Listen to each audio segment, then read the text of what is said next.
स्वयं सहायक गोष्ठी मान आर्थिक क्षेत्र में सशक्त करने को एक पदक्षेप। तृतीय सभानेत्री संयुक्ता देहुरी, संपादिका सीता कटेई, बांसपाड़ संघ बांसपाड़ 10 लाख टंकार अर्थराशि मंच उपर माननीय अतिथि मान करकमल सुभाषित सहित ग्रहण करेंगे।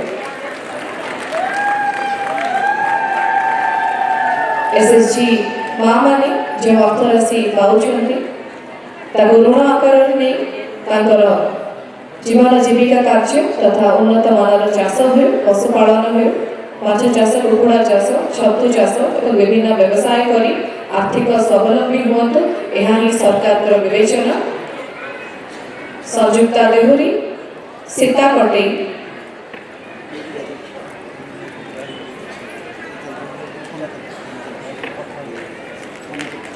करताली अभाव रही दर्शक मान अनुरोध करुच्ची ऐतिहासिक पदक्षेप जहाँ खाली उद्घोषण नुहे बर कार्य देखते आम समस्त जनप्रिय नेता ओडिशार विकसित ओडिशार आम कहीपर वार्तावह माननीय मुख्यमंत्री महोदय गोष्ठी विनियोग पांठि वितरण पर वर्तमान समय आसी स्वयं सहायक गोष्ठी घूर्णायन आवर्तन पांठि वितरण। अनुरोध करी सर्वप्रथमे सभानेत्री सीताराणी दलई, संपादिका कांचन नायक, माँ खिलारई पाठ स्वयं सहायक गोष्ठी घटगाँ 15,000 टंका अर्थराशि ए मंच पर सम्मानपूर्वक पाइबे। सभानेत्री मंजुलता महंत, संपादिका सुनीता महंत, माँ लक्ष्मी स्वयं सहायक गोष्ठी घटगाँ 15,000 टंका पाइबे मंच पर।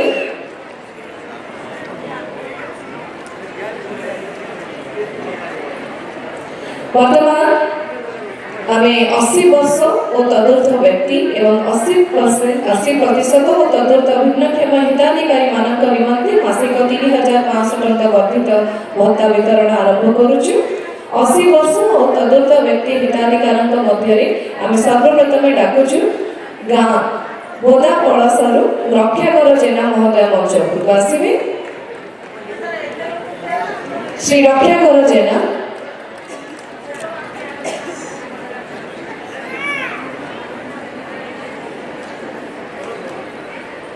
केउझरमाटी अर्थराशि प्रदान माननीय मुख्यमंत्री महोदय अन्य अतिथि मानकर उपस्थिति करुछंती, जहाँ निश्चित भाव केउझर सब वर्गर विकास निमंते उद्दिष्ट।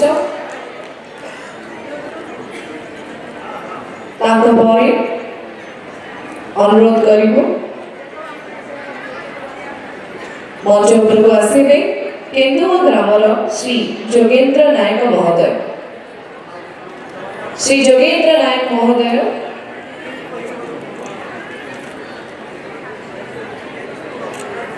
केउझर उन्नति निमंते उद्दिष्ट यही सब पांठि वितरण कार्यक्रम। तेबे आपण माने ग्राम नाम शुणी ताली टिके कम बजाउछन्ती ना जोरदार टिके ताली देबे आज कार्यक्रम पे। वर्तमान शंकरपुर ग्राम रजनी महंत महोदय को अनुरोध करेंगे मंच उपरक आसवे और निजर अर्थराशि माननीय मुख्यमंत्री हाथ ग्रहण करेंगे, आशीर्वाद नेबे एवं आमको देवे। ओडिशार विकास में केउझर सब एक सुदृढ़ स्थान ग्रहण कर आसी। वर्तमान 80% और तदूर्ध भिन्नक्षम हिताधिकारी मानकर आम वर्तमान कार्यक्रम को आगे नवा। सर्वप्रथम रजनी महंत ग्राम शंकरपुर,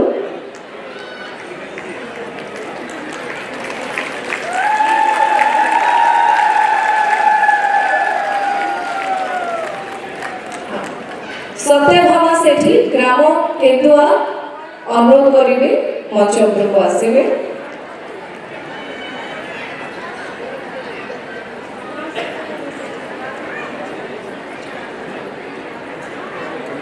रजनी महंत शंकरपुर ग्राम निजर अर्थराशि ग्रहण कर। वर्तमान सत्यभामा सेठी केन्दुआ ग्राम आम गहन उपस्थित अच्छा 80% ଓ ତଦୁର୍ଦ୍ଧ ଭିନ୍ନକ୍ଷମ ହିତାଧିକାରୀ ମାନଙ୍କୁ ବର୍ଦ୍ଧିତ ଯୋଜନା ଅନୁସାରେ ପାଣ୍ଠି ପ୍ରଦାନ କରାଯାଉଛି।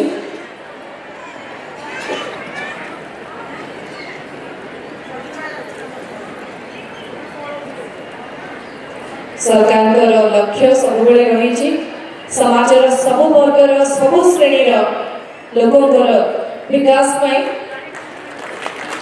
अर्थ राशि निश्चित भाव में परिवार को आर्थिक भाव में मानसिक भाव में सामाजिक भाव में सांत्वना देवा सहित प्रगति पथ में आगे नब सत्य भगवान को अनुरोध करी अनिरुद्ध दास बोदा पड़ासा ग्राम मंच उपरक आसवे।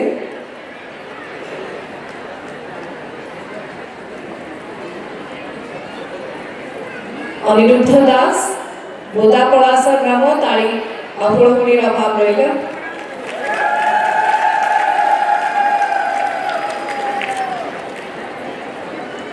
केवझर पवित्र भूमि रे शुभारंभ होइछि वर्धित भत्ता वितरण समारोह। आप समस्त कहवाक चाहिए समग्र जिले में आम लाइव जरिया कनेक्टेड अच्छु जोगाजोग करी वर्तमान अनुरोध करी जयकृष्ण महांत महुल डिहा ग्राम आसुंच निजर पांठी ग्रहण करेंगे माननीय मुख्यमंत्री करकमल आशीर्वाद पाई श्री जयकृष्ण महांत।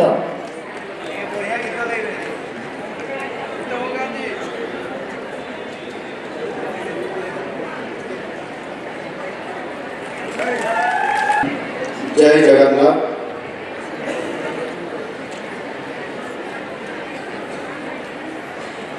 जय माता तारिणी। जय प्रभु बलदेव जी।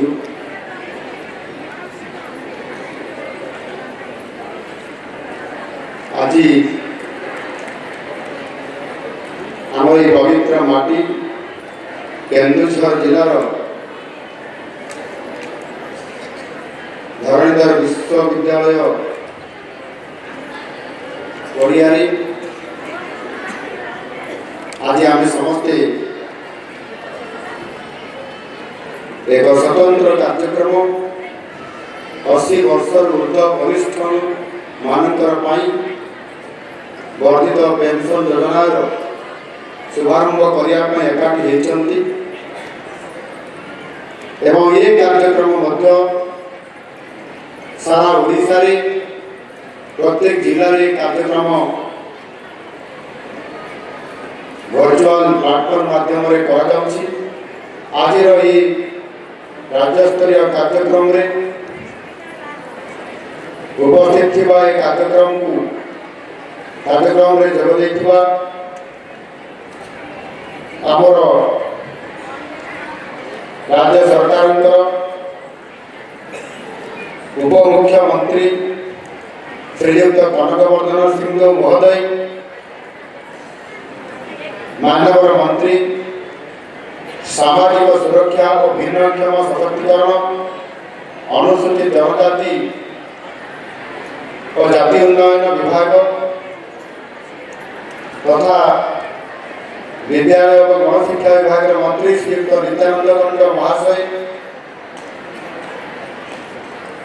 विभिन्न जिला कार्यक्रम में उपस्थित मान्यवर समस्त मंत्री परिषद सदस्यगण सांसदगण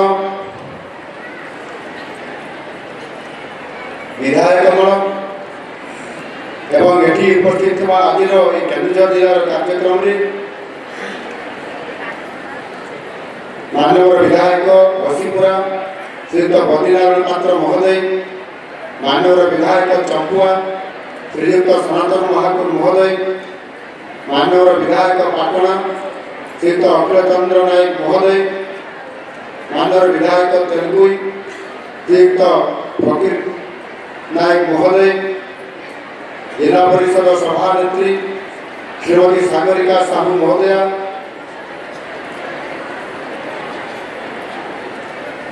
एटी उपस्थित अन्य समस्त अतिथिवृंद केन्दुझर जिलार जिलापाल तथा समस्त जिलार उपस्थित होगा समस्त जिलापाल माने समस्त अधिकारी माने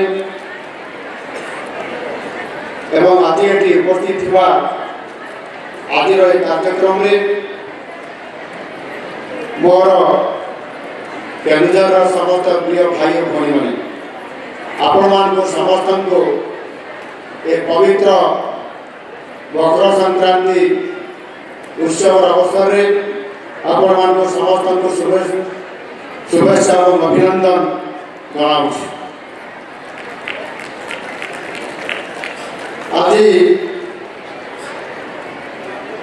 एवं बर्तमान हूँ गोटे आम समस्त खुशी मुहूर्त ये खुशी अवसर निश्चित भाव में प्रथम कथा हूँ ये हूँ जानुआरी मास एवं 2025 मसीहा आरंभ समय ये समय भितर अनेक उत्सव पालन करा भितर पहर दिन था आम पश्चिम ओडिशार गोटे गणपर्व पुष्पुणी उत्सव एवं विशेष कर सारा ओडिशार भाई भाई माने आज आम समस्ते पालन कर मकर उत्सव मकर संक्रांति एवं ये समय अवधि भितर उत्तर प्रदेश प्रयागराज महाकुंभ मेला आरंभ गत काली सूर्य उत्तरायण होगा ये आरंभ करवा एवं सूर्य देवता ये उत्तरायण होगा द्वारा ये समस्त कार्यक्रम वर्तमान जो काम आरंभ पूर्ण होता है और शुभ होता है से सूर्यंकर जो उत्तरायण आगमन को समस्ते अपेक्षा करते तेणु एभली एक शुभ समय आज आम सरकार एक पुण्य काम शुभारंभ कर जो लोक मान बयस 80 वर्ष अधिक जो दिव्यांग मानकर 80% तहु अधिक अक्षमता थी से मासिक पेंशन परिमाण आज वृद्धि करागला यही वर्गर वरिष्ठ नागरिक माने पूर्व 1200 टंका पेंशन पाउथवा बेले आज से मासकू 1200 टंका बदल 3500 टंका पेंशन पाइबे यह आम वयस्क लोक मान सब अति गुरुत्वपूर्ण और आशा भरोसा कथा जहाँकि आज आम नुआ सरकार आसला त्वरित पर्याय कथा कथा को रखिक आज आम सरकार पूरण करने चाहते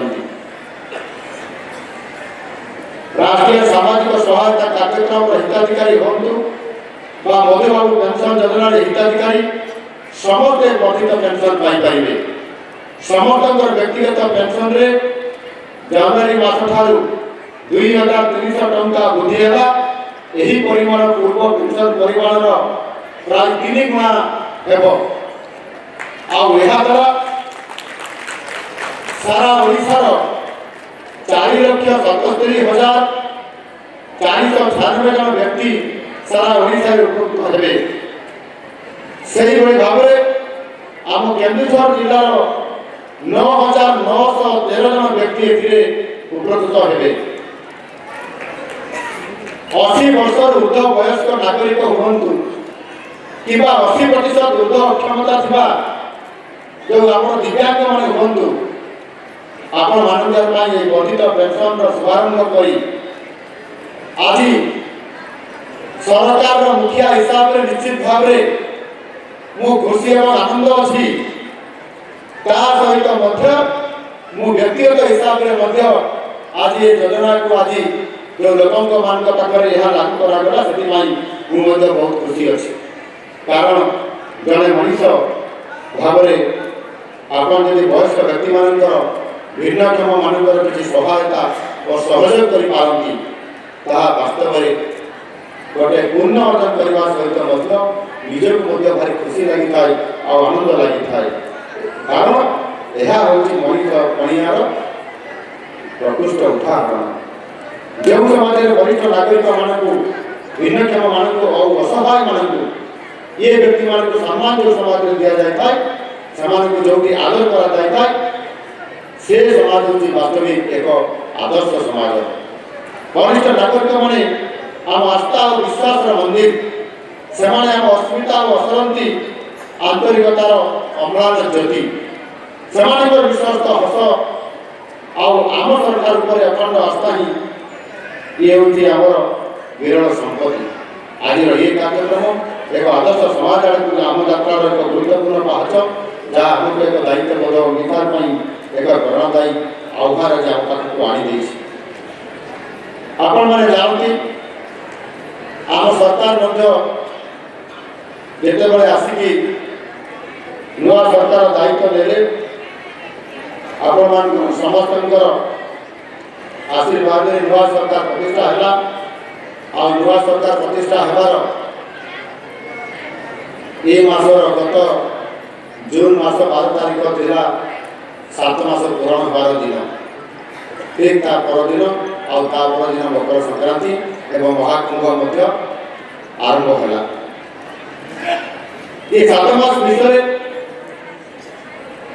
7 मास भितर अनेक विकांतकारी पदक्षेप सरकार नहीं विगत दिन सरकार दीर्घ लंबा समय धरिक ये राज्य नेतृत्व नहीं लोक शासन करुले किंतु लोकंर आशा आकांक्षा पूरण कर अनेकांश फेल होते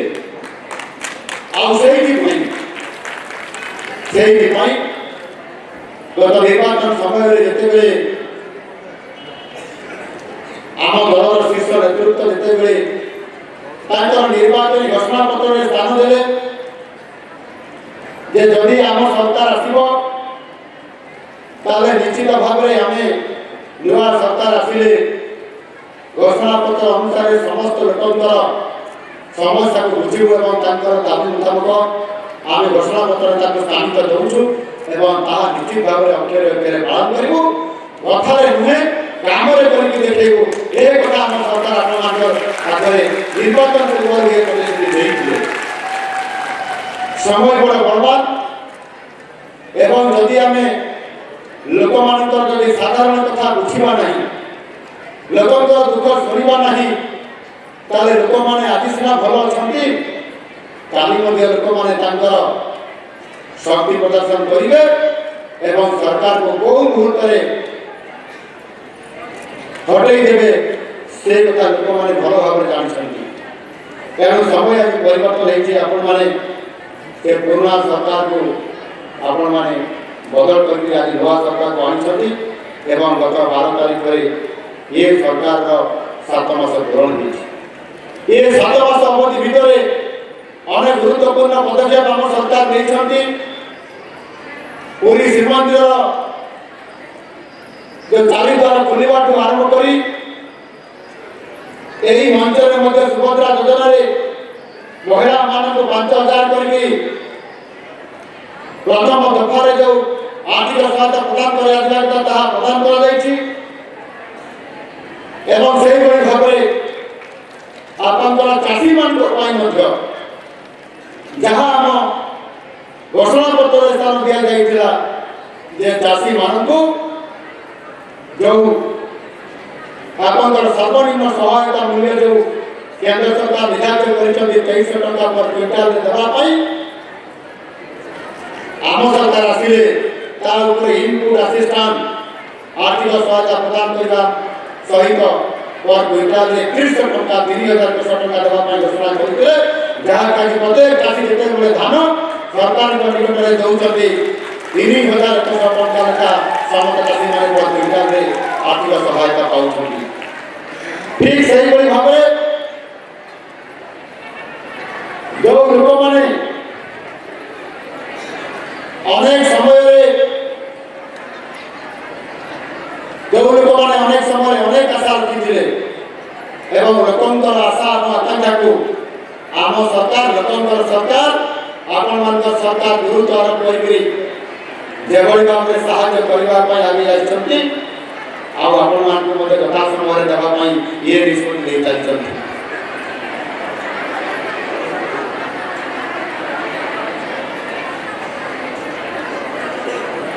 समस्त माँ मान को अनुरोध करी समस्ते धीरज रही शांत बसवा समस्ते एपटे मंच को आप समस्ते अनातु भारत माता की आओ टिके जोर से दुई हाथ आप ऊपर उठे की जय जगन्नाथ जय जगन्नाथ भारत माता की भारत माता की माने आपण समस्ते ये मकर संक्रांति निश्चित भाव में खुशी रे थिबे घरे पिठा पଣା मकर चाउल को आरंभ कर केते कोन हेइबो मु मते गतकाली जमिति मकरपुर जगह पाई पाटना को जाइथिली पाटना रे जो हमर शिव मंदिर अछि पुण्यदया बैतरणी एरे मु मकरपुर निजे मु देली एवं मकरपुर जला परे पाटना मंदिर रे ठाकुर का दर्शन कला परे शामसुंदरपुर रे हमर जने भाई अछंती कार्यकर्ता ताको घरे मु जाइगरी सेठी मकर पिठा खाइली आरसा काकरा गुड़ पिठा छंटुआ पिठा आ कोन कहती से मसला दिया पिठा ता संगे आपनकर आउरी अनेक प्रकार पिठा प्राय पाखापाखि 15 प्रकार हबो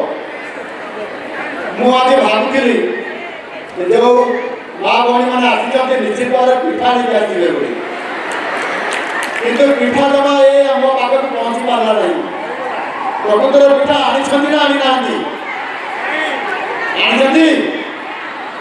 आनी ना आनी ना मत भल पाऊँ जमा पिठा एकुटिया खावा जमा सेमती करूँ ना यही जरा भौणी आना मो पाखक पठा मुझे समस्त को धन्यवाद देवी केतेबेले पिठा खाइबा पाई आ मकर मानिबा पाई मु आपण मान को देखि पारुछि मो का घर को भी केतले पहुंची पिठा खाइबा पाई घरे पिठा आउ ना पिठा सरी आइबो मु घर बे दिबो तो ठीक अछि ताले आमे समस्त ये पवित्र मकर संक्रांति रे मकर मानिबा मेला को जीवा आम केन्दुझर जिला मकर संक्रांति मकर उत्सव पाई ओडिशा रे प्रसिद्ध होटल बाजार तो ये केन्दुझर सहर रे बंद हो जाइछि पिला माने सब निज निजर गाँ को चली जाइछन्ति बर्तन होटल खाया पे चाहिए के खाइबा पाई पाइबे नहीं प्रति गाँ अंचल जोटी मकर उत्सव होउछि से आम अंचल से हरिकुंड हो रसमत्रा हो बाराटीपड़ा हो कि असुरकाल हो कि भीमकुंड हो जो मकर मेला होउछि आम भालुघर मध्य सबु जगह आज हजार हजार संख्या लोक मैंने मकर मेला बुलाया जाती मोर आज भारी मन कर मु भी मकर मेला बुलाया जाए एवं निश्चित भाव ये पवित्र मकर संक्रांति उत्सव ये भाईचारार ये संपर्क आमर धान कटा सरी जाइए धान आमर सरी जाइए ये शुभ अवसर रे आज आमको मकर मेला उत्सव समस्त खुशी रे मकर मनइबा आमर महंत संप्रदाय माँ भणी मैंने टुसु उत्सव करुवे गतकाल जो मो गाँव में जो कंट्री सन्ध्या बेले आमर माँ भणी मैंने से रास्ता उपरे टुसु को बसई देते हठात मो गाड़ी उठीगला कहीं टुसु रास्तार ना आम आम मुख्यमंत्री को आम टुसु मुनि को देखा मुझे संगे उल्लेख करी टुसु मुनि को मु दर्शन करी माँ भणी मान मिसिली मुझे कहली तुम तो ये आसल मत दर्शन कर कि टुसु गीत कहीं से हेटी घर दुईटी द्वार गीत भूली गले संगे संगे माँ भणी गीत गाइले टुसु गीत गाइले भारी चमत्कार भाव ये हूँ आम मकर उत्सव प्रकृत संस्कृति और ऐतिह्य परंपरा भरा ये मकर उत्सव केन्दुझर आम घरे घरे मकर उत्सव पालन कर नुआ वस्त्र परिधान ये जो कार्यक्रम ये संस्कृतिर ये ऐतिह्य ये मकर उत्सव आम पालन कर बहुत खुशी और आनंद लगे निश्चित भाव आम संस्कृति और ऐतिह्य को आम के भूलवा ना आज ये उत्सव आरंभ होगा पूर्व गोटे आम गुणाशिका महोत्सव केन्दुझर उत्सव से समय गोटे ଆମର ସଙ୍ଗୀତ ଏବଂ ଗୀତ ଗୋଟେ ପରିବେଷଣ କରାଯାଉଥିଲା କେନ୍ଦୁଝରର ମାଟି ଆଉ କେନ୍ଦୁଝରର ଉତ୍ସବ ବାବଦରେ। ଏ କେନ୍ଦୁଝର ସଂସ୍କୃତି ଐତିହ୍ୟ ପରମ୍ପରା ଲୋକଗୀତ କଳାକୁ ନେଇକରି ସେ ଗୀତ ସୁନ୍ଦର ଭାବରେ ଆମର ସୁଭାଷ ଭାଇ ମହାସ ଏ ଗୀତଟି ଲେଖିଛନ୍ତି ଆଉ ଚମତ୍କାର ଭାବରେ ଆପଣ ଶୁଣୁଥିଲେ। ମୁଁ ଅନୁରୋଧ କରିବି ଆଉ ଥରେ ଇଏ ପୁରସ୍କାର ପାଇ ମଞ୍ଚ ସରିଲା ପରେ ସେ ଗୀତକୁ ଆଗରେ ଶୁଣେଇବେ। ମୁଁ ବର୍ତ୍ତମାନ ଟିକେ ବିଷୟ ଆଡ଼କୁ ଆସୁଛି, ସମସ୍ତେ ଟିକେ ଆମେ ଶୁଣିବା। ଆଉ ଅଳ୍ପ ସମୟ ପରେ ମଧ୍ୟ ମୁଁ ଆପଣଙ୍କର ଏ ମୋ ଭାଷଣକୁ ଶେଷ କରିବି। ସମସ୍ତ ମା ଭଉଣୀମାନେ ଯେଉଁମାନେ ଏଠି ଉପସ୍ଥିତ ଅଛନ୍ତି, ଏ କାର୍ଯ୍ୟକ୍ରମ ସାରା ଓଡ଼ିଶା ଆମ ରାଜ୍ୟ ସ୍ତରରେ ହେଉଛି। ସାରା ଓଡ଼ିଶାର ସମସ୍ତେ ଏ କାର୍ଯ୍ୟକ୍ରମକୁ ଦେଖୁଛନ୍ତି ଆଉ ଆମ ଭାଷଣକୁ ଶୁଣୁଛନ୍ତି, ଆପଣଙ୍କର ଫଟୋ ବି ସେମାନେ ଦେଖୁଛନ୍ତି। ଏଣୁ ଆମେ ଟିକେ ସମସ୍ତେ ଶାନ୍ତି ଶୃଙ୍ଖଳା ସହିତ ଏ କାର୍ଯ୍ୟକ୍ରମକୁ ଶୁଣିବା ଆଉ ଦେଖିବା। ଆଉ ସମସ୍ତେ ଘରକୁ ଯିବା, ମକର ମାଣିବା। କେତେବେଳେ ମୁଁ କାହା ଘରେ ପହଞ୍ଚିବି, ପିଠା ରେଡ଼ି କରିଥିବି। ମୁଁ ଆଜି ଧନ୍ୟବାଦ ଦେଉଛି ଆପଣମାନଙ୍କୁ। ମକର ମେଳାରେ ଘରେ ପିଠାପଣା ଖାଇ ଭୋଜି ଭାତ ଖାଇ ଘରେ ରହିବା ଜାଗାରେ, ମକର ମେଳା ଦେଖିବା ପାଇଁ ଯିବା ଜାଗାରେ ଆପଣମାନେ ସମସ୍ତେ କାର୍ଯ୍ୟକ୍ରମରେ ଯୋଗ ଦେଇଛନ୍ତି। କାରଣ ନିଶ୍ଚିତ ଭାବରେ ଇଏ ଉତ୍ସବ ସରିଲା ପରେ ସମସ୍ତେ ନିଜ ନିଜର ଯେଉଁଠି ମକର ମେଳା ହେଉଛି ଆମେ ଯିବା। ମୁଁ ଆପଣମାନଙ୍କୁ ଅନୁରୋଧ କରିବି, ଆମ ରାୟଗଡ଼ାରେ ବି ଉତ୍ସବ ହେଉଛି ମକର ମେଳା। ଆଉ ସେଥିପାଇଁ ମୁଁ ଅନୁରୋଧ କରିବି ସମସ୍ତଙ୍କୁ ଯେ ଆମ ରାୟଗଡ଼ାକୁ ଯିବା, ମକର ଉତ୍ସବ ସେଠି ମକର ମେଳା ବୁଲିବା ଏବଂ ପାହାଡ଼ ଉପରେ ଆମ ଠାକୁର ଅଛନ୍ତି ବାବା ଧବଳେଶ୍ୱର, ତାଙ୍କୁ ଆମେ ଦର୍ଶନ କରିବା। ଆମ ସରକାରର ବହୁତ ବଡ଼ ଉଦ୍ଦେଶ୍ୟ ହେଉଛି ଯେ ଲୋକଙ୍କ ସାଙ୍ଗରେ ଟିକେ ମିଶିବା, ଲୋକଙ୍କର ସୁଖ ଦୁଃଖରେ ସାଥୀ ହେବା। ଆଉ ସେଥିପାଇଁ ଯେଉଁ ମୁଖ୍ୟମନ୍ତ୍ରୀଙ୍କର ଅଭିଯୋଗ ପ୍ରକୋଷ୍ଠ ଅଛି, ସେ ଅଭିଯୋଗ ପ୍ରକୋଷ୍ଠରେ ଗତ ଜୁଲାଇ ମାସ 1 ତାରିଖରୁ ମୁଁ ଯେଉଁ ଲୋକମାନେ ଆସିବେ, ସେ ଲୋକମାନେ ଆସିକରି ମୋତେ ଦରଖାସ୍ତ ଟିକେ ଧରିକିରି ଭେଟି ପାରିବେ, ତାଙ୍କର ଦୁଃଖ ଜଣାଇ ପାରିବେ। ଏ କାମ ଆଗରୁ ବି ହେଉଥିଲା, ମନା କରୁନି, ଆଗରୁ ବି ଥିଲା ହେଉଥିଲା। ତାହେଲେ କାହିଁକି ମୁଖ୍ୟମନ୍ତ୍ରୀ ଏବେ କହୁଛନ୍ତି? ବାସ୍ତବିକ ବିଗତ ଦିନମାନଙ୍କରେ ଯେଭଳି ଭାବରେ ଇଏ ମୁଖ୍ୟମନ୍ତ୍ରୀଙ୍କର ଅଭିଯୋଗ ପ୍ରକୋଷ୍ଠର ଲୋକମାନଙ୍କର ଗୁହାରି ଶୁଣାଯାଉଥିଲା, ତାହା ଠିକ୍ ଭାବରେ ପରିଚାଳନା ହୋଇପାରୁନଥିଲା। ମୁଁ ଯାହା ଇନକ୍ୱାରି କଲି ମୁଖ୍ୟମନ୍ତ୍ରୀ ହେଲା ପରେ, ଆଉ ଜଣେ ଆମର ମଉସା ଜଣେ ବହୁତ ବୟସ୍କ ଲୋକ ଯେତେବେଳେ ମୋତେ କହିଲେ ମୁଁ ଜାଣିଲି। ସେ ମଉସା ଜଣକ କହିଲେ ଯେ ଯେତେବେଳେ ମୋତେ ଦରଖାସ୍ତଟେ ଦେଲେ ଭୁବନେଶ୍ୱରରେ ଅଭିଯୋଗ ପ୍ରକୋଷ୍ଠରେ, ସେ ତାଙ୍କ ଆଖିରୁ ଲୁହ ଛଳ ଛଳ ହେଇକରି ଟପ୍ ଟପ୍ ହେଇକରି ତଳେ ଗଳି ପଡ଼ୁଥାଏ। କିଛି ଲୁହ ମୋ ଦେହ ଉପରେ ବି ପଡ଼ିଗଲା। ମୁଁ କହିଲି ମଉସା କାନ୍ଦୁଛ କାହିଁକି? ମୁଁ ତ ତୁମ ଦରଖାସ୍ତ ଗ୍ରହଣ କଲି, ମୁଁ ତ ତୁମର କାମ କରିଦେବି। ସେ କହିଲେ ନାଇଁ ମୁଖ୍ୟମନ୍ତ୍ରୀ ମହୋଦୟ, ମୁଁ କାନ୍ଦୁ ନାହିଁ। ମୁଁ ମୁଖ୍ୟମନ୍ତ୍ରୀଙ୍କୁ ଆଜି ମୋ ମୁଖ୍ୟମନ୍ତ୍ରୀଙ୍କୁ ପ୍ରଥମ ଥର କରି ଗତ 16 ବର୍ଷ ଧରିକିରି ମୁଁ ମୁଖ୍ୟମନ୍ତ୍ରୀଙ୍କର ଅଭିଯୋଗ ପ୍ରକୋଷ୍ଠକୁ ମଝିରେ ମଝିରେ ମୁଁ ଆସେ ଆଉ ଦରଖାସ୍ତଟିଏ ଧରିକିରି, ଆଉ ମୁଖ୍ୟମନ୍ତ୍ରୀଙ୍କୁ ଦେଖା କରିବା ବଦଳରେ ତୃତୀୟ ମହଲାର ଅଧିକାରୀମାନେ ଏ ଦରଖାସ୍ତକୁ ନିଅନ୍ତି ଆଉ ପଛପଟେ ଥିବା ଡଷ୍ଟବିନ୍ରେ ପକାଇ ଦିଅନ୍ତି। ଆଉ ମୋ କଥା କିଛି ସମାଧାନ ହୁଏ ନାହିଁ। ମୁଁ ଭାରି ଦୁଃଖୀଟିଏ ଥିଲି। ଅନ୍ତତଃ ମୁଖ୍ୟମନ୍ତ୍ରୀଙ୍କୁ ଭେଟିବି। ଆପଣ ନୂଆ ମୁଖ୍ୟମନ୍ତ୍ରୀ ହେଲା ପରେ ମୋ ମନରେ ଭାରି ଆଶା ସଞ୍ଚାର ହେଲା, ଆଉ ସେଥିପାଇଁ ଆଜି ଆସିଛି। ଆଉ ଆଜି ମୋତେ ଆପଣ ଦେଖାଦେଲେ, ଆଉ ମୋ ଦରଖାସ୍ତ ବି ଗ୍ରହଣ କଲେ, ମୋ କଥା ବି ଶୁଣିଲେ, ଆଉ ସେଥିପାଇଁ ମୁଁ ଖୁସିରେ ମୋ ଆଖିରୁ ଲୁହ ଟପ୍ ଟପ୍ ହେଇକି ଝରି ପଡ଼ୁଛି। 16 ବର୍ଷ ପରେ ପ୍ରଥମ ଥର କରି ଯେ ମୁଖ୍ୟମନ୍ତ୍ରୀଙ୍କୁ ଭେଟିବା ପାଇଁ ପାଇଲେ, ଆଉ ତା ମଝିରେ 10 ଥର ଯାଇଥିଲେ ସେ ମୁଖ୍ୟମନ୍ତ୍ରୀ ଅଭିଯୋଗ ପ୍ରକୋଷ୍ଠକୁ। 10 ଥର ଭିତରେ ପ୍ରଥମ ଥର କରି ଭେଟିଲେ। ତେଣୁ ଆମେ ଯଦି ସରକାର କାହା ପାଇଁ, ନିଷ୍ପତ୍ତି କାହା ପାଇଁ, ଯୋଜନା କାହା ପାଇଁ, କାମ କରିବା କାହା ପାଇଁ, ଅଞ୍ଚଳ ବିକାଶ କରିବା କାହା ପାଇଁ? ଆପଣମାନଙ୍କର ପାଇଁ, ଲୋକମାନଙ୍କର ପାଇଁ। ଆଉ ସେଥିପାଇଁ ଆମ ସରକାର ଲୋକଙ୍କର ସରକାର ହିସାବରେ ଆଜି ନିଷ୍ପତ୍ତି ନେବା ପାଇଁ ଯାଉଛନ୍ତି। ଲୋକଙ୍କର ଯୋଜନା, ଲୋକଙ୍କର କଥା ଅନୁସାରେ କାମ ହେବ, ବିକାଶ ହେବ, ସେବା ହେବ, ଆଉ ଆମେ ସମସ୍ତେ ସେ ବିକାଶରେ ସାମିଲ ହେବା। ଆଉ ସେଥିପାଇଁ ଆଜି ନିରନ୍ତର ଭାବରେ ମୁଁ ଆପଣମାନଙ୍କର ଭଳିଆ ଜଣେ ସାଧାରଣ ପରିବାରରୁ ଆସିଛି, ଜଣେ ଚାଷୀ ପରିବାରରୁ ଆସିଛି। ଏବଂ ମୁଁ ମଧ୍ୟ କିଭଳି ହଳ କରାଯାଏ, ହଳ କେମିତି କରାଯାଏ ମୁଁ ଜାଣିଛି।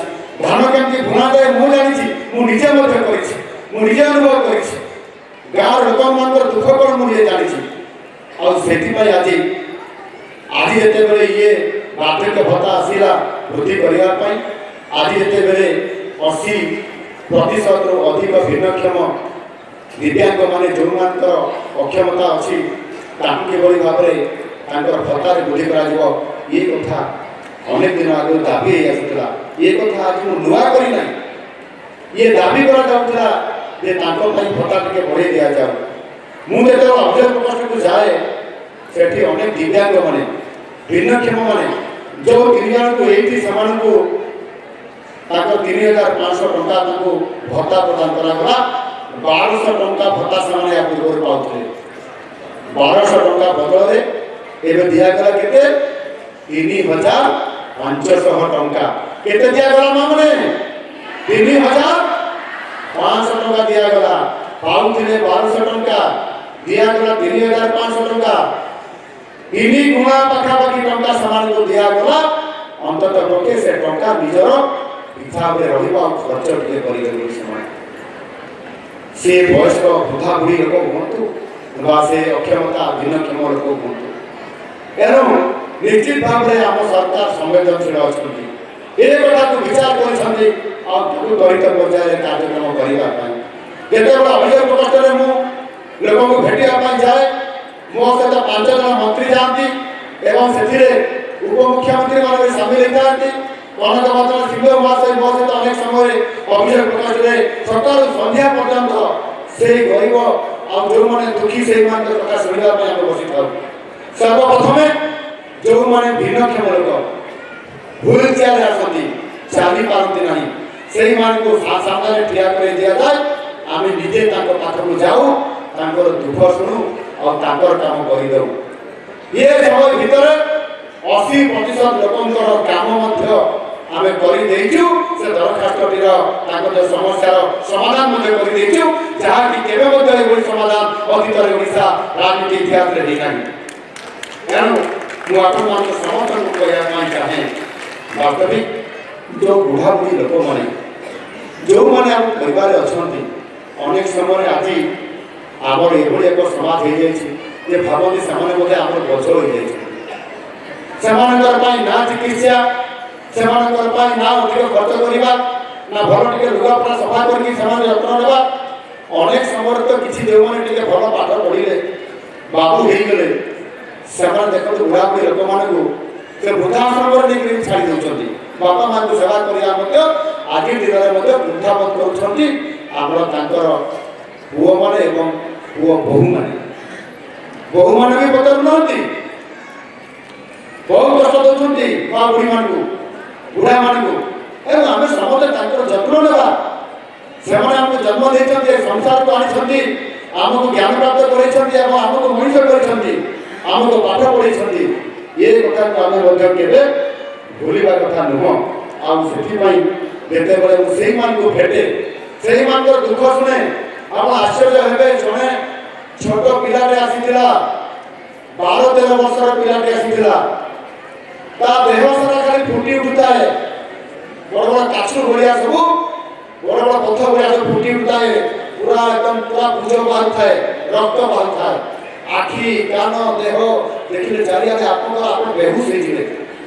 ସେ ସଙ୍ଗେ ସଙ୍ଗେ ଆସିକି ମୋତେ ଦେଖା କଲା ମୁଖ୍ୟମନ୍ତ୍ରୀଙ୍କ ଅଭିଯୋଗ ପ୍ରକୋଷ୍ଠରେ। ମୁଁ ସେଠି ସ୍ୱାସ୍ଥ୍ୟ ମନ୍ତ୍ରୀ ଥିଲେ, ତାଙ୍କୁ ଡାକିଲି, ସ୍ୱାସ୍ଥ୍ୟ ସଚିବ ଥିଲେ, ତାଙ୍କୁ ଡାକିଲି। ମୁଁ କହିଲି ଇଏ ପେସେଣ୍ଟକୁ କ'ଣ କରାଯାଇପାରିବ, ତୁରନ୍ତ କ'ଣ କରାଯାଇପାରିବ କୁହନ୍ତୁ। ସେ କହିଲେ ଆଜ୍ଞା ଆମେ କ୍ୟାପିଟାଲ ହସ୍ପିଟାଲକୁ ପଠାଇବା।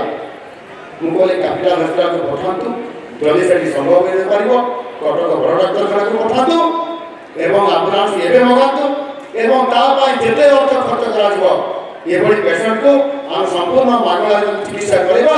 ଖାଲି ଚିକିତ୍ସା କରିବା ନାହିଁ, ତାକୁ ସେବା ଦେଇକି ତା ଜୀବନ ରକ୍ଷା କରିବା ପାଇଁ ଆମେ ପ୍ରଭୁଙ୍କ ନିକଟରେ ମଧ୍ୟ ପ୍ରାର୍ଥନା କରିବା। ଆଜି ଆମ ସରକାର ସମ୍ବେଦନଶୀଳ ଅଟନ୍ତି। ଯିଏ ବି ହାରି କରିବ ତାଙ୍କୁ ଆମେ ଶୁଣିବା, ତାଙ୍କର ଦୁଃଖ ଶୁଣିବା ଏବଂ ସବୁ ଲୋକଙ୍କୁ ଯେଉଁମାନେ ପତିତ ଜନ ଅଛନ୍ତି ତାଙ୍କୁ ଉଦ୍ଧାର କରିବା। ଏ ହେଉଛି ପ୍ରଭୁ ଜଗନ୍ନାଥଙ୍କର ଆମ ପ୍ରତି ଆଶୀର୍ବାଦ ଏବଂ ଆମ ପ୍ରତି ଆଦେଶ ଅଛି। ତାକୁ ଆମେ କାର୍ଯ୍ୟକାରୀ କରିବା ଦରକାର। ଆଉ ଏ ଲୋକମାନଙ୍କୁ ସେବା ପ୍ରଦାନ କଲେ ଆମେ ଆପଣମାନେ ମଧ୍ୟ आम जो लोक सेवा देवा ताले निश्चित भाव भगवान आम कथा शुणे आम पुण्य अर्जन कर तो निश्चित भाव में कहे जे मुख्यमंत्री हिसाब से ये जो गरीब लोक मान दुखी लोक मान भिन्नक्षम लोक मान दिव्यांग मान सेवा करने द्वारा ही मुझे भावुँ निश्चित भाव में पुण्य अर्जन करुँची हूँ मो जीवन एक श्रेष्ठ पुंजी हिसाब से आज भावी पार्टी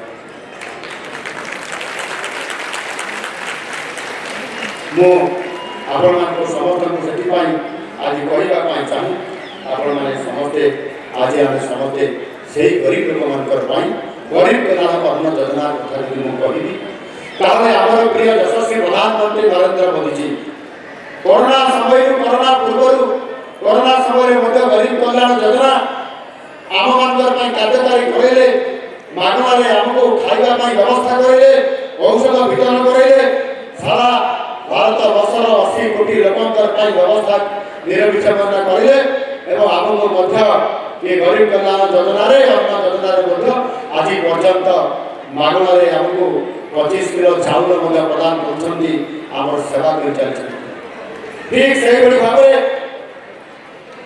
आपण मैंने जानी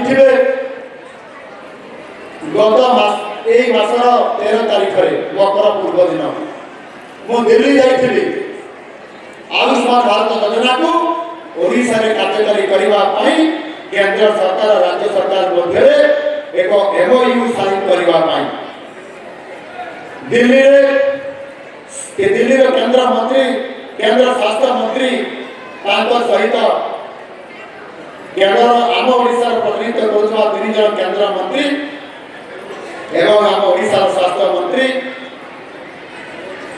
एवं आमर उपमुख्यमंत्री केवी सिंह एवं स्वास्थ्य मंत्री डॉक्टर मुकेश महारी महोदय एवं आमर ओडिशा टीम आम समस्त दायित्व से आम एमओयू साइन कलु जे आगामी दिन में जो कथा अनेक समय पूर्व सरकार कही महिला सशक्तिकरण कथा महिला सशक्तिकरण करने द्वारा महिला मान आर्थिक क्षेत्र में सशक्तिकरण करवा किंतु गत सरकार ऋण दौले सुध निजे सुधुले कहते से सुध निजे राज्य सरकार एकुटिया सुधु नथिले सुध को भरणी करुले केंद्र सरकार 11 टंका 100 टंका 11 टंका 7 टंका दौले केंद्र सरकार 4 टंका दौले राज्य सरकार एवं ऋण आकार में आर्थिक प्रोत्साहन दि जाता किंतु आज नुआ सरकार आसला आपण मानकर मोहन माझी सरकार आसला आमे संपूर्ण भाव में महिला मान सशक्तिकरण करने जाई महिला मान सीधा सड़क आर्थिक सहायता प्रदान करूँ 50,000 टंका महिला मैंने पाइबे आपण मैंने पाइबे प्रथम किस्ती 5,000 और गोटे किस्ती 5,000 कर गोटे वर्ष 10,000 यह पाइबा द्वारा महिला माने सशक्तिकरण हेबे से महिला माने यदि आपण माने समझे से अर्थ को विनियोग करिवे ताले आपण माने मध्य लाखपति दीदी हेबे लक्षपति दीदी आपण माने हेई परिबे से अर्थ को यदि सुविनियोग करिवे एवं ठीक जगह रे आपण माने खर्च यदि करिवे इन्वेस्टमेंट करिवे एवं सेति पाई मध्य अनेक समय महिला मानकर पाई नुआ सरकार सिला पर हमें सशक्तिकरण करने अनेक व्यवस्था योजना आयुष्मान भारत योजना जो साइन कलु से कथा थिला जहाँ महिला मान चिकित्सा क्षेत्र में 10 लाख टंका दिज्व एवं से जो महिला मैंने जो भी चिकित्सा चाहिए से ओडिशा चिकित्सा हूँ सरकारी हॉस्पिटल किंबा बेसरकारी हॉस्पिटल रे किंबा ओडिशा बाहर जेकोसी सरकारी किंबा बेसरकारी हॉस्पिटल रे 29,000 रु अधिक हॉस्पिटल रे इम्पानियल करा जाइछि से डॉक्टर मान करे समान ताकर कार्ड देखेले आयुष्मान कार्ड देखेले समान चिकित्सा होई परिबे महिला मान 10 लाख टंका पर्यंत आपण माने मागणा चिकित्सा होई परिबे ये कथा को बलवत्तर हम सरकार रखि करी आज ताको कार्यकारी करूछंती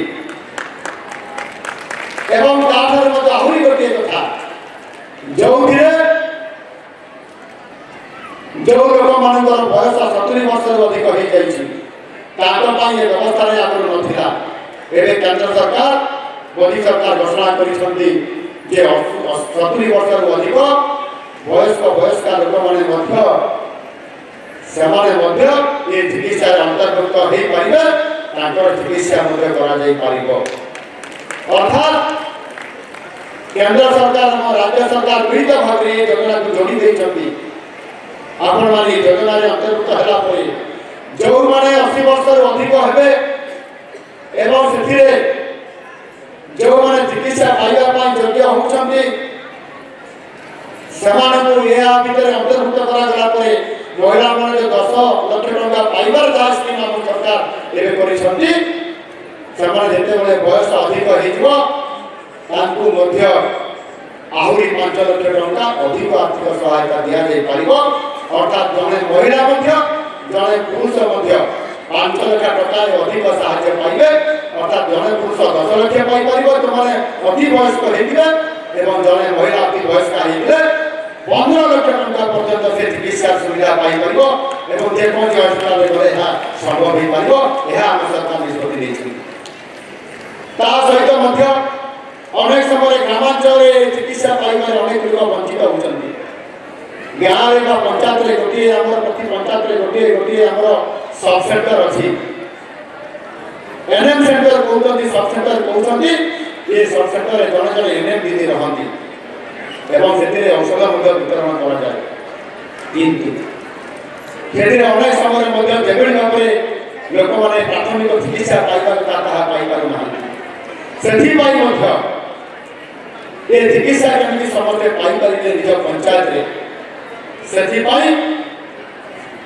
प्रति पंचायत जो एनएम सेंटर अच्छी सब सेंटर अच्छी आम सरकार निष्पत्ति नौकरी मुझे 13 तारीख में दिल्ली थी घोषणा कर प्रति पंचायत आमर आयुष्मान आरोग्य मंदिर जो एनएम सेंटर अच्छी कहते सब सेंटर आयुष्मान आरोग्य मंदिर हिसाब से घोषणा कर पूर्णांग भाव में कार्यक्रम हम समस्त प्रकार देउथबा केंद्र सरकार और राज्य सरकार मागणा औषध से उपलब्ध हम 1569 प्रकार औषध मागणार आपण माने पाई परिबे एवं एनएम सहित जने सेठी आपनकर हेल्थ वर्कर रहिबो आ जने आपनकर सेठिरे मध्ये जने आपनकर आ जने सहयोगी हिसाब रे आपनकर जने आ जने व्यक्ति सेठी नियुक्ति पाइबो एभली भाव 3 जन रहिबे से आपनकर आरोग्य मंदिर निर्माण हम प्रतिष्ठा हम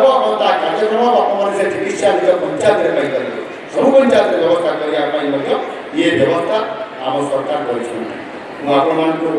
निश्चित भाव आपण कहवाई चाहूँगी आम सरकार आसला लोकंर ये बद्री बाबू अनेक कथा कहते बद्री बाबू आम दलर लोक नुहति किंतु गोटा जिलार सर्वांगीन विकास करने लोक मान समस्यार अंत घटाई सी आज किभली भाव में जिलार विकास हम आज आम केन्दुझरवासी प्रथम थर कर सुजोग पाइचु आम केन्दुझर जिला आम मुख्यमंत्री पाइचु आम केन्दुझर विकास हवा दरकार आम दलमत निर्विशेष आम समस्ते माटी काम करवा ये केन्दुझर काम करवा ये जो नारा देते कथा समर्थन करुँची आम समस्ते माटी जिला काम करवा आम ओडिशा राज्य काम करवा ये राज्य को विकसित करवा नुआ ओडिशा गठन करवा नुआ केन्दुझर जिला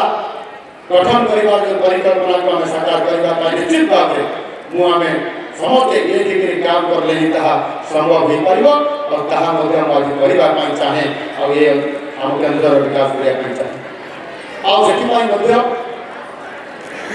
गतकाली जिते मो पाटना मंदिर पाखे जो बैतरणी में मुझे गुड़ पकईली मकर गुड़ आ मकर पिठा खाइला मत सांबादिक बंधु मैंने मत पचारे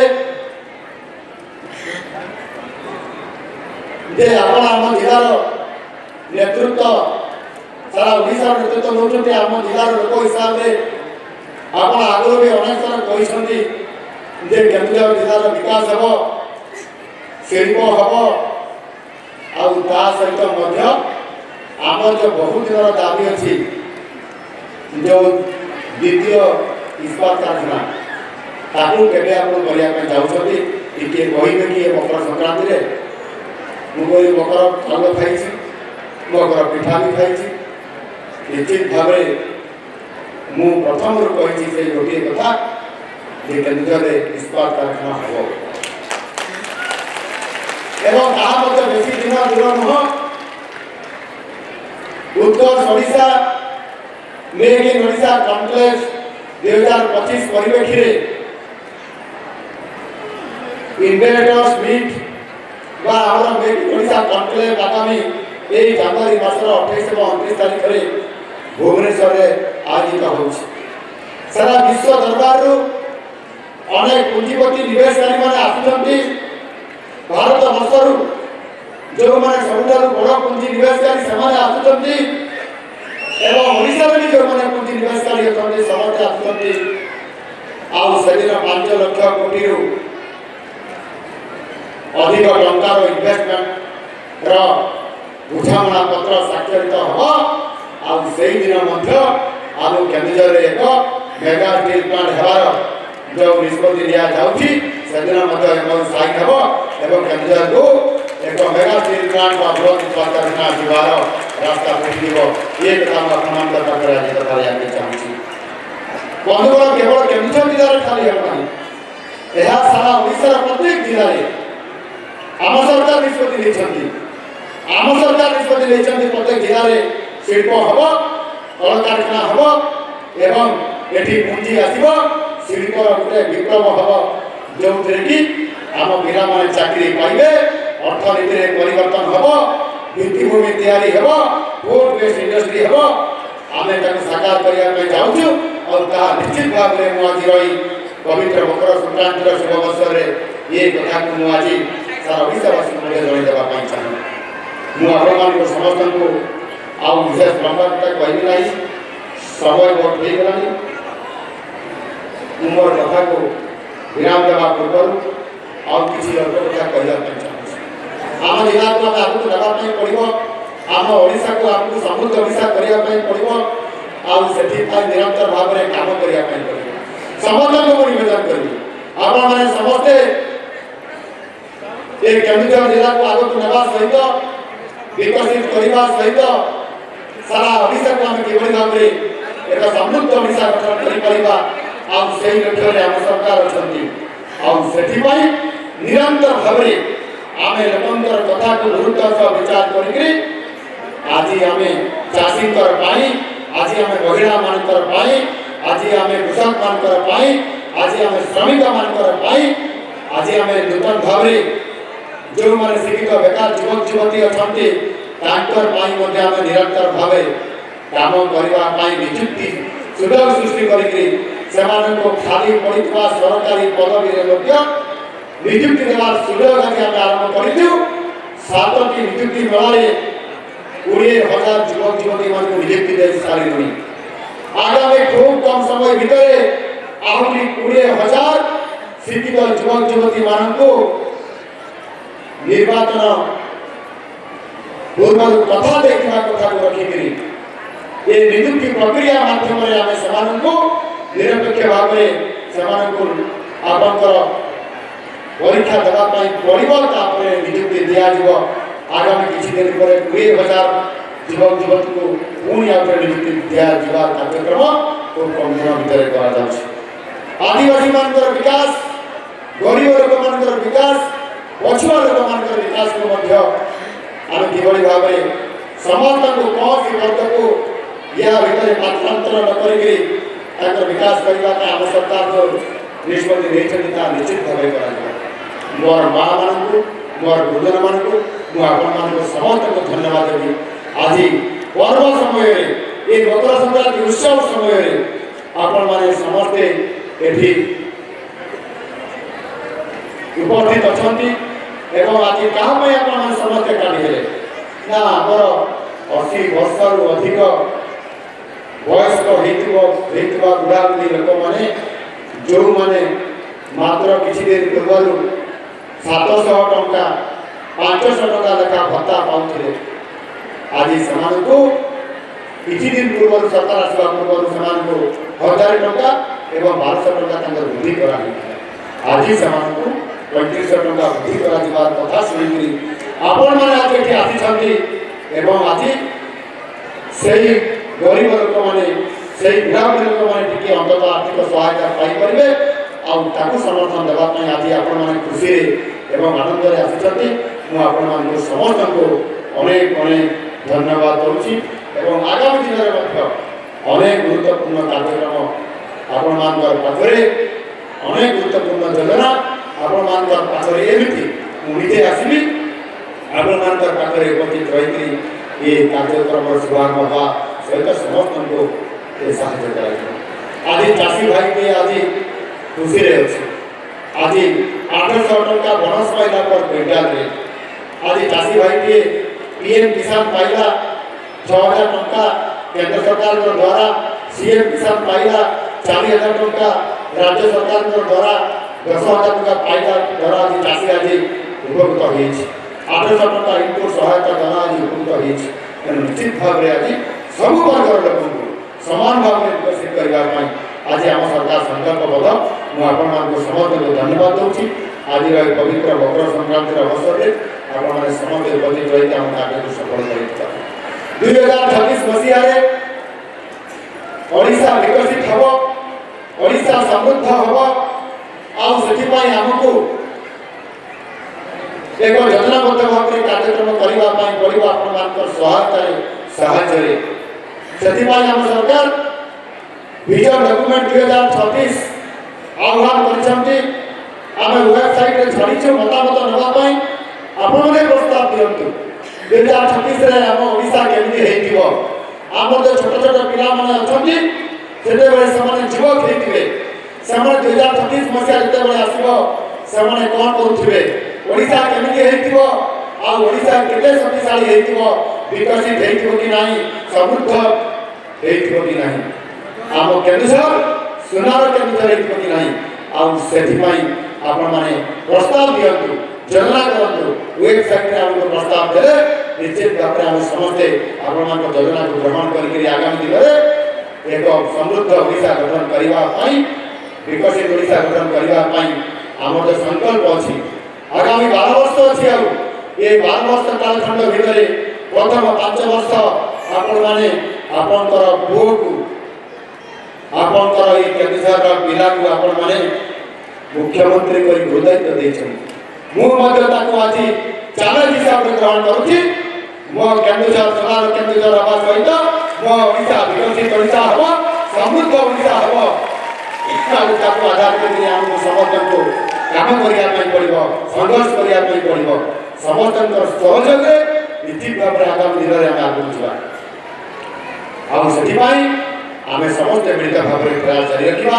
ପରିଶେଷରେ ମୁଁ ଆପଣମାନଙ୍କୁ ସମସ୍ତଙ୍କୁ ଧନ୍ୟବାଦ ଦେଉଛି, ମକର ସଂକ୍ରାନ୍ତିର ଅଭିନନ୍ଦନ ଜଣାଉଛି, ହାପି ମକର ଜଣାଉଛି ଏବଂ ସମସ୍ତେ ଆପଣମାନେ ମକର ଯାତ୍ରାକୁ ଧୁମଧାମରେ କେଉଁଠି 3 ଦିନ, କେଉଁଠି 2 ଦିନ, କେଉଁଠି ଗୋଟିଏ ଦିନ, ଆମ ରାୟଗଡ଼ାରେ 7 ଦିନ ଆଉ ବରାଟିଗୁଡ଼ାରେ ଗୋଟିଏ ମାସ ପର୍ଯ୍ୟନ୍ତ ଏହି ମକର ଉତ୍ସବ ଆମେ ସମସ୍ତେ ପାଳନ କରିବା, ଖୁସି ମନେଇବା, ମକର ପିଠା ଖାଇବା ଆଉ ସମସ୍ତେ ଭୋଜିଭାତ ମନେଇ ଖୁସି ମନେଇବା।